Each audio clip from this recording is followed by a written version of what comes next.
नमस्कार दोस्तों, welcome to amazing facts.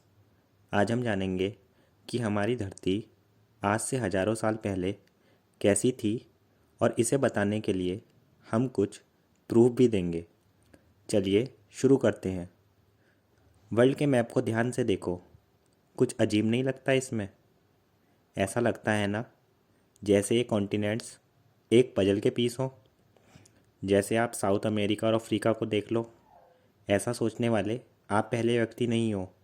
आपसे 100 साल पहले ही ये चीज़ देख ली गई थी और इस चीज़ पर काफ़ी गहन अध्ययन भी हुआ। इसको सोचने वाले वैज्ञानिकों में से एक थे एल्फ्रेड वेगनर। अब सबसे पहले थोड़ा सा इन्हें जान लेते हैं। ये एक जर्मन मेट्रोलॉजिस्ट थे। मेट्रोलॉजिस्ट वो होता है जो वेदर की स्टडी करता है। अब जो वेदर की स्टडी करता है वो मैप को हमेशा देखता है। तभी उन्हें इन कॉन्टिनेंट्स में कुछ अजीब सा लगा, जैसे ये एक दूसरे से जुड़े हुए हों। और उन्होंने अपनी इस सोच को सोच ही नहीं रहने दिया, बल्कि इस पर रिसर्च भी की। और इसी पर उन्होंने अपनी एक थ्योरी भी दी, जिसका नाम कॉन्टिनेंट ड्रिफ्ट थ्योरी है। आज हम इसे ही समझेंगे। इसके अनुसार अगर इन सभी कॉन्टिनेंट्स को पजल के पीस मानकर जोड़ा जाए तो ये मिलकर एक सुपर कॉन्टिनेंट बनाएंगे, जिसका पेंजिया नाम दिया गया। ये कॉन्टिनेंट आज से लगभग 225 से 250 मिलियन ईयर पहले हुआ करता था। अब उन्हें पता था इतनी बड़ी चीज़ ऐसे ही हवा में नहीं बोली जा सकती। इसके लिए एविडेंस भी चाहिए। उन्होंने इसके लिए 4 एविडेंस दिए, जिसमें पहला था फिट ऑफ कॉन्टिनेंट्स, यानी महाद्वीपों का एक दूसरे के अनुरूप होना।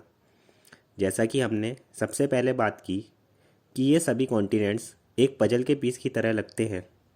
यही चीज़ उन्होंने अपनी थ्योरी को प्रूफ करने के लिए कही। अब उन्होंने इस चीज़ पर और अध्ययन किया तथा अपना दूसरा एविडेंस दिया, जो था आइडेंटिकल रॉक्स, यानी समान प्रकार की चट्टानें। अब आप कहेंगे इसमें क्या अजीब बात है, चट्टानें तो हर जगह होती हैं। पर ऐसा नहीं है।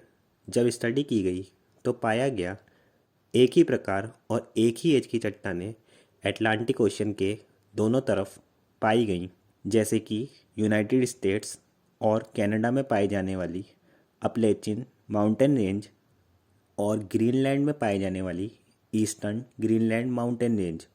इसका मतलब था कि ये सभी एक साथ बनी थीं और बाद में ज़मीन के खिसकने के कारण ये सभी अलग हो गईं।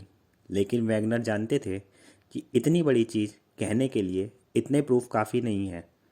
अब उन्होंने फॉसिल, जिन्हें हम जीवाश्म भी कहते हैं, पर अध्ययन किया तथा अपना तीसरा एविडेंस दिया, जो था डिस्ट्रीब्यूशन ऑफ एंशिएंट फॉसिल, यानी प्राचीन जीवाश्मों का वितरण। एक ही प्रकार और एक ही एज के पेड़ और जानवरों के फॉसिल्स ऐसे लैंड्स पर पाए गए जो एक दूसरे से हजारों किलोमीटर की दूरी पर थे। है ना अजीब बात? जैसा कि उदाहरण के लिए मेसासॉरस, ये कुछ ऐसा दिखता है। ये साफ पानी में रहने वाला एक क्रोकोडाइल लाइक रेप्टाइल था। इसके फॉसिल्स ईस्टर्न साउथ अमेरिका में इस जगह तथा सदर्न अफ्रीका में इस जगह पाए गए। अब आप कहेंगे कि ये तैरकर यहाँ से वहाँ पहुँच गया होगा, पर जैसा कि आप जानते हैं कि समुद्र का पानी नमकीन होता है तथा ये एक साफ पानी में रहने वाला रेप्टाइल है, तो तैरकर तो ये जा नहीं सकता था। अगर आप सोच रहे हैं कि ये उड़ के गया है, तो ऐसा भी संभव नहीं है, क्योंकि ये उड़ नहीं सकता था। इससे यही प्रूफ होता है कि ये लैंड एक दूसरे से जुड़े हुए थे। बाद में लैंड के मूवमेंट के कारण ये एक दूसरे से अलग हो गए। ऐसा एक और उदाहरण है सिनिगनेटस, जिसके फॉसिल साउथ अफ्रीका और साउथ अमेरिका में पाए गए तथा आश्चर्य की बात यह है कि ये जानवर तैर नहीं सकता था। ऐसे ये 2 ही जानवर नहीं थे, बल्कि और भी थे, जैसे लिस्ट्रोसॉरस और ग्लोसॉप्टेरिस। वैगनर ने और रिसर्च की और अपना चौथा एविडेंस दिया, जो था ट्रंकेटेड जियोलॉजिकल फीचर्स। इसे समझने के लिए हम सबसे पहले ग्लेशियर्स को समझते हैं। आज के समय में ग्लेशियर मुख्यतः नॉर्थ और साउथ पोल के पास या ऊंचे पर्वतों के शिखरों पर पाए जाते हैं। ग्लेशियर आइस के रिवर्स की तरह होते हैं जो धीमे धीमे बहती है, लेकिन आश्चर्य की बात यह है कि जब ये बहते हैं तो इसमें मौजूद पत्थर लैंड पर स्क्रैचेस छोड़ देते हैं, जिन्हें ग्लेशियर स्टाइरेशंस कहते हैं।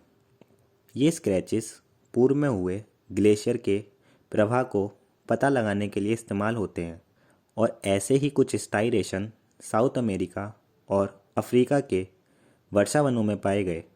अब ये स्टाइरेशन इन गर्म इक्वेटोरियल जगहों पर कैसे आ गए? ऐसा तभी संभव है जब ये गर्म जगहें हमेशा गर्म ना रही हों। वैगनर का मानना था कि ये जगहें पहले साउथ पोल के पास हुआ करती थीं, जिस कारण ये ठंडी थीं और इसमें ग्लेशियर रिवर्स थे। बाद में ज़मीन के खिसकने के कारण ये वहाँ से अलग हो गईं। वैगनर ने और रिसर्च की और एक नई चीज़ पाई। ये चीज़ कोल से संबंधित थी। आइए पहले कुछ कोल के बारे में जान लेते हैं। जैसा कि हम जानते हैं कि हजारों साल पहले मरे हुए ट्रॉपिकल पेड़ दलदली भूमि में समा गए तथा गर्मी और दबाव के कारण ये पेड़ कोयले में बदल गए। अब आप कहेंगे, ये ट्रॉपिकल रीजन कौन सा होता है? ये इक्वेटर से 23.5 डिग्री नॉर्थ, जिसे ट्रॉपिक ऑफ कैंसर भी कहते हैं, तथा 23.5 डिग्री साउथ, जिसे ट्रॉपिक ऑफ कैप्रिकॉर्न भी कहते हैं, के बीच का रीजन है। अब हम देखते हैं कि ट्रॉपिकल कोल कहाँ कहाँ पर पाया जाता है। मैप में हम देख सकते हैं कि कोल प्रेजेंट है Antarctica, southern Australia, Africa, northern United states और यूरोप में। अब जैसा कि हम जानते हैं कि ये सभी जगहें ट्रॉपिकल नहीं हैं, फिर भी यहाँ पर ट्रॉपिकल कोल पाया जाता है। इससे यही बात निकल कर आती है कि कॉन्टिनेंट्स की जगह चेंज हुई है। इन सभी तथ्यों के आधार पर वैगनर ने एक बुक भी पब्लिश की जिसका नाम था the origin of continents and ocean. पर जियोलॉजिस्टों ने वैगनर की कड़ी निंदा की, जिसका मुख्य कारण था वैगनर का ये ना बता पाना कि किन फोर्सेस के कारण पृथ्वी की प्लेट खिसकी हैं, तथा उन्होंने प्लेट के खिसकने की स्पीड काफ़ी ज़्यादा बताई थी।